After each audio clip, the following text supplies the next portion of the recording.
Cette semaine dans Afrique, nous nous rendons dans une école du Mozambique où les leçons ont lieu en dialecte local, le Shangana, une initiative destinée à faciliter les premières années d'apprentissage.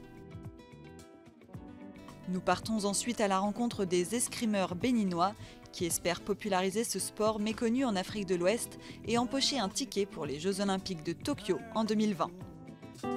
Mais d'abord, les titres de l'actualité. Les avocats de l'opposition zimbabwéenne ont déposé un recours vendredi auprès de la Cour constitutionnelle à Harare pour contester les résultats de l'élection présidentielle du 30 juillet remportée par le sortant Emmerson Mnangagwa. Selon les résultats officiels, Mnangagwa, ancien bras droit de Robert Mugabe, resté 37 ans au pouvoir, a obtenu 50,8% des voix contre 44,3% pour Nelson Chamisa du Mouvement pour le changement démocratique. La Cour constitutionnelle a 14 jours pour trancher. Mettant fin à des mois de suspense, le président de la République démocratique du Congo, Joseph Kabila, a choisi l'ancien ministre de l'Intérieur, Emmanuel Ramazani Shadari, pour lui succéder lors des prochaines élections. L'annonce a été faite mercredi, quelques heures avant la date limite de dépôt des candidatures pour l'élection du 23 décembre. Un vote qui, selon les analystes, sera crucial pour l'avenir de ce pays de quelques 80 millions d'habitants qui n'a jamais connu de transition pacifique depuis son indépendance de la Belgique en 1960. Des milliers de personnes se sont rassemblées à Bamako mercredi au Palais de la Culture à la demande de Soumaïla Cissé et d'autres candidats à la présidence pour condamner la fraude présumée lors du scrutin du 29 juillet. L'actuel président Ibrahim Boubacar Keïta a remporté 41,42% des voix lors du premier tour, devançant largement le leader de l'opposition Soumaïla Cissé en deuxième place avec 17,8%. Mais les accusations de fraude et de bourrage des urnes ont entaché les jours qui ont suivi le vote et les observateurs de l'UE réclament plus de transparence et d'accès pour le second tour prévu ce dimanche. L'ancienne première dame de Côte d'Ivoire, Simone Gbagbo, a été libérée mercredi après avoir purgé une peine de 7 ans de prison pour violences politiques qui ont coûté la vie à plusieurs milliers de personnes en 2010-2011.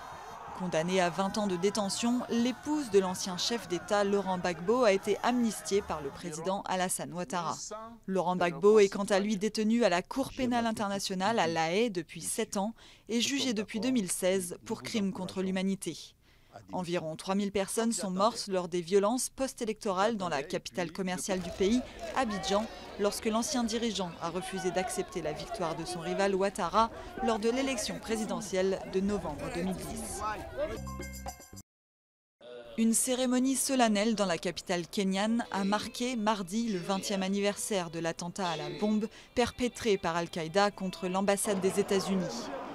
Les familles des victimes se sont réunies dans un parc créé sur le site de l'ambassade dévasté par une énorme explosion le matin du 7 août 1998, suivie quelques minutes plus tard d'une autre explosion qui a détruit l'ambassade des États-Unis en Tanzanie. Au total, 224 personnes ont été tuées et environ 5000 autres blessées. Aujourd'hui, à l'occasion du 20e anniversaire des attentats, ici à Nairobi et à Dar es Salaam, nous disons clairement et haut et fort que bien que nous ayons souffert, nous ne sommes pas battus. Nous ne laisserons jamais ceux qui font de la mort et de la destruction le centre de leur trafic nous vaincre. Avec ces deux attaques, le monde a découvert le chef d'Al-Qaïda, Oussama Ben Laden, 3 ans avant les attentats du 11 septembre contre les Tours Jumelles à New York. Le président du Sénat nigérian, Bukola Saraki, a réclamé mercredi l'ouverture d'une enquête après le siège du Parlement par les forces de sécurité qu'il a qualifié d'acte lâche visant à le destituer. Mardi matin, des hommes armés et cagoulés de la police et de l'agence de renseignement intérieur ont bloqué durant plusieurs heures l'accès de l'institution dans la capitale fédérale, Abuja, empêchant parlementaires, employés et journalistes de rentrer.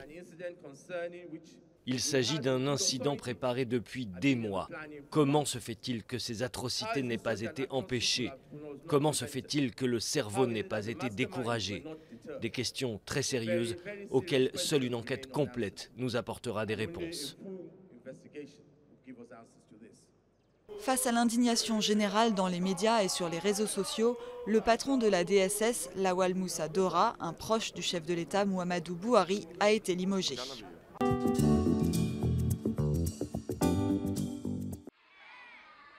Dans cette école rurale de Manica, à une centaine de kilomètres au nord de la capitale mozambicaine, les leçons ne se font pas en portugais, la langue officielle du pays.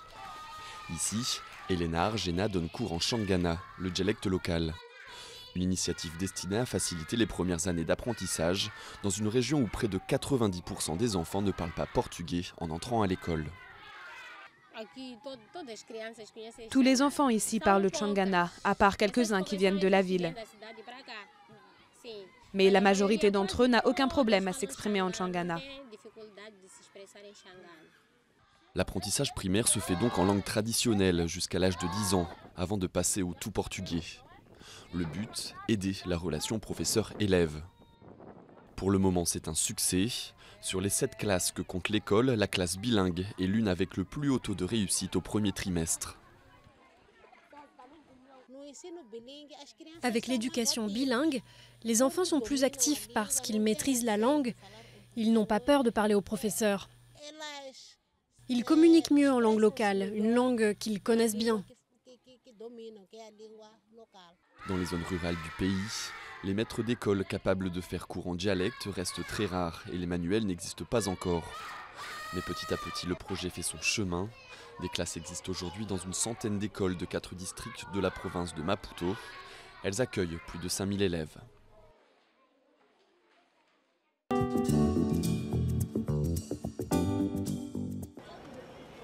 Sur les hauteurs du stade de l'Amitié de Cotonou, les escrimeurs s'entraînent à manier l'épée, le sabre ou le fleuret. Des disciplines peu répandues ici au Bénin, mais la fédération souhaite attirer de nouveaux ferrailleurs. C'est un sport qui n'est pas encore reconnu vraiment au Bénin. Même en Afrique en général, ce n'est pas encore reconnu. Mais nous sommes en train de nous forcer à faire connaître ce sport au Bénin et d'abord à Cotonou et dans le plus profond nord du pays. Pour encourager les aspirants duellistes, la quintuple médaillée olympique d'escrime et aujourd'hui ministre des Sports français, Laura Flessel, est venue transmettre quelques secrets pour briller à haut niveau. Dans l'escrime, il y a un rapport domineur-dominé, mais il faut accepter aussi d'être un jour dominé pour être domineur le lendemain. Et c'est ça qui fait la richesse de l'escrime. Donc même quand moi j'ai arrêté à 40 ans, j'avais l'impression d'apprendre. Donc ce que je peux vous offrir et vous dire aujourd'hui, c'est soyez dans cette école de l'humilité parce que c'est un très beau sport. Un message très bien reçu par les jeunes escrimeurs qui comptent suivre les traces de l'ancienne championne tricolore. Quand j'ai su que ça existait au Bénin, je me suis inscrit dans les clubs et j'ai commencé l'escrime. Pour moi, mon rêve c'est de devenir champion du monde. J'ai essayé, j'ai vu que c'était une discipline vraiment passionnante et que avec l'escrime, je pourrais vraiment décrocher les étoiles. La fédération béninoise projette de qualifier plusieurs de ces jeunes talents aux Jeux Olympiques de Tokyo en 2020. Pour y parvenir, les escrimeurs devront cumuler un maximum de points lors des prochaines compétitions internationales.